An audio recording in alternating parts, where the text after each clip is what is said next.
En los próximos minutos vamos a hablar con el doctor Guillermo Fossati, es el presidente del INAU. Fossati, gracias por estos minutos.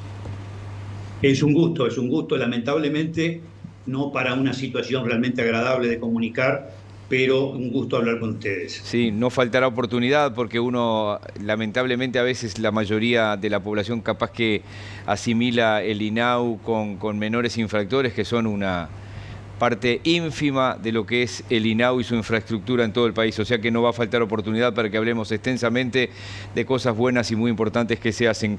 ¿Qué se hace con una situación como esta? ¿Qué acciones toma el INAU con estos niños después de esta situación? Bueno, primero me parece importante por la magnitud y el impacto natural y obvio que tiene esta situación, contextualizar, poner este tema. Este es un ejemplo claro de los daños que el comercio de drogas produce en las sociedades. Si corrupción, crimen, violencia, en este caso aquí, un doble crimen. Es decir, es un triste ejemplo de la niñez afectada por la violencia armada. Es algo que tenemos que tenerlo y subrayarlo y prestar atención particular porque requiere acciones específicas. Y en cierta medida yo sí entiendo que es bueno que se pronuncien los distintos precandidatos con respecto a la posición que... Porque este es un tema de la sociedad, es un tema de las sociedades, no es un tema Uruguay, es un tema de las sociedades. De hecho, es un tema creciente en el mundo.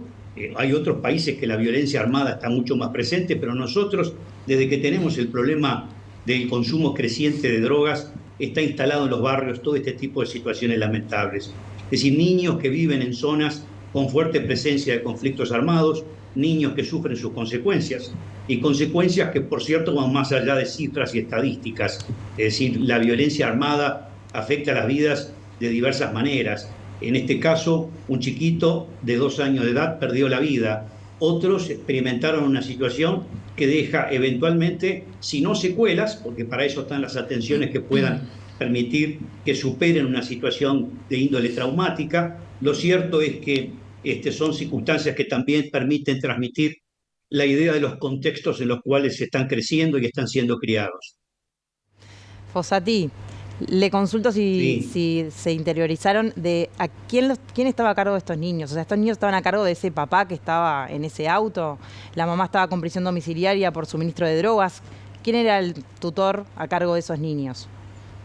Bueno, en primer lugar, me parece que es importante para esclarecer bien la situación, porque son 2 mamás, no hay una mamá acá. Bien. Es decir, en la noche de ayer se vieron implicados 4 niños, cuyo lugar de residencia corresponde a la ciudad de Canelones.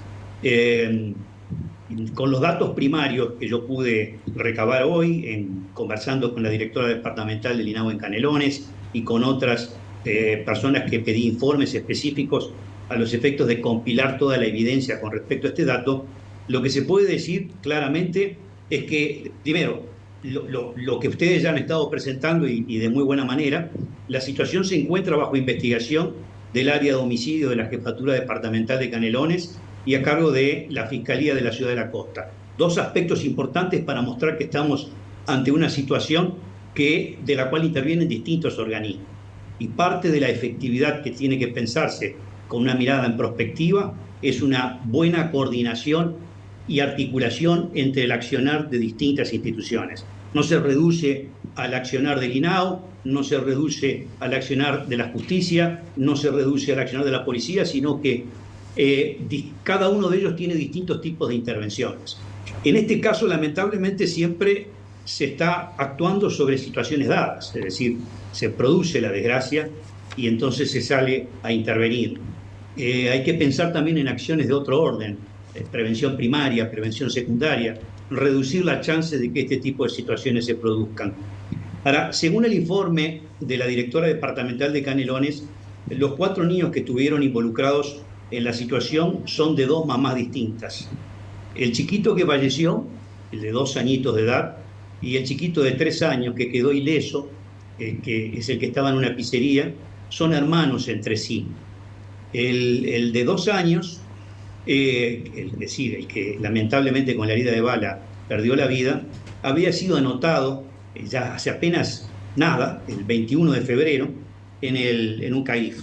Y los otros 3 niños, que son 4 en total, por sus edades, habían pasado por el CAIF, pero habían egresado del CAIF. Y el hermanito, el hermano de 3 años que está ileso y sobrevivió a toda la situación, está con su mamá en el hogar. La otra mamá, la que tenía prisión domiciliaria, es la mamá de los 2 niños que fueron heridos y que están en el Pereira Rosell. Este es el primer pantallazo importante que me parece que corresponde señalarlo.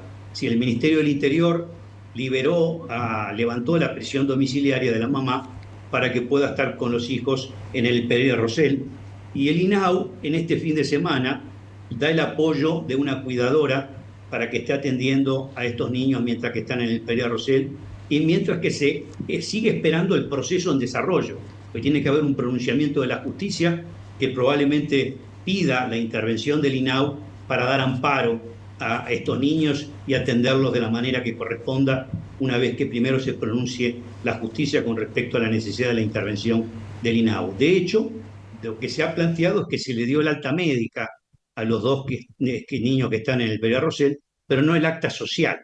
Cuando se está planteando una situación de esta manera es porque se está poniendo en evidencia que existe la necesidad de investigar más a fondo. Decía la fiscal hoy más temprano, yo la escuchaba, señalando concretamente que es objeto de la investigación también entender lo que sucedió.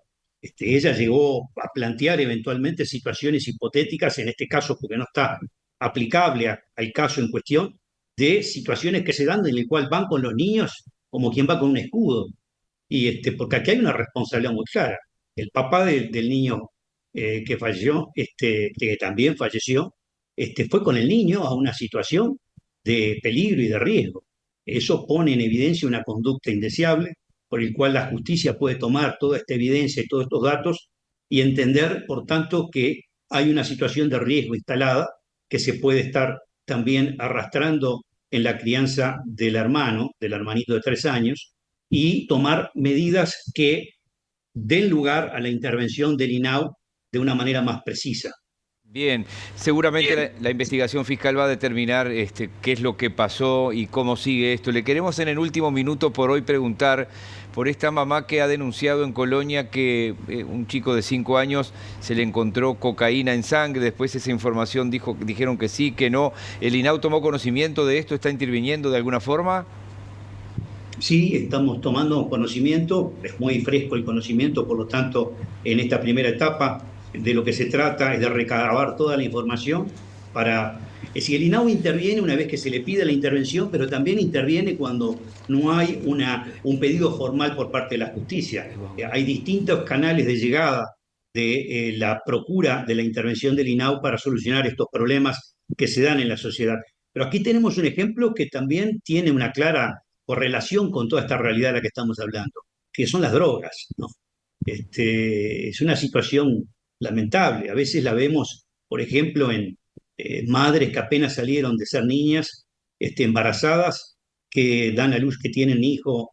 Recuerdo un caso en concreto de una madre que por las conductas que tenía se entendió que podía tener sustancias en su organismo, se le hizo un screening, un tamizaje, se vio que efectivamente había droga en su organismo, empezó a presentar las características del síndrome de abstinencia porque estaba no consumiendo la droga en tanto estaba siendo intervenida, y lo más lamentable, triste, es que la beba empezó a mostrar síntomas de abstinencia también. Es decir, la beba estaba siendo gestada y todo su proceso de gestación se hizo en el marco de una situación que estaba dada por no solo los nutrientes que la madre le daba, sino también la droga que la madre le daba. Sí, hace poco tiempo o pocos años hubo una encuesta que se hace en forma permanente, usted la conocerá bien, en el Pereira Rosell, y muchas de las madres que allí llegaban, en respuestas anónimas, decían que habían gestado consumiendo distintos tipos de drogas. Doctor Fossati, le agradecemos enormemente, ha aportado una cantidad de datos que no teníamos, así que veremos cómo evoluciona esta situación y lo molestamos en cualquier momento.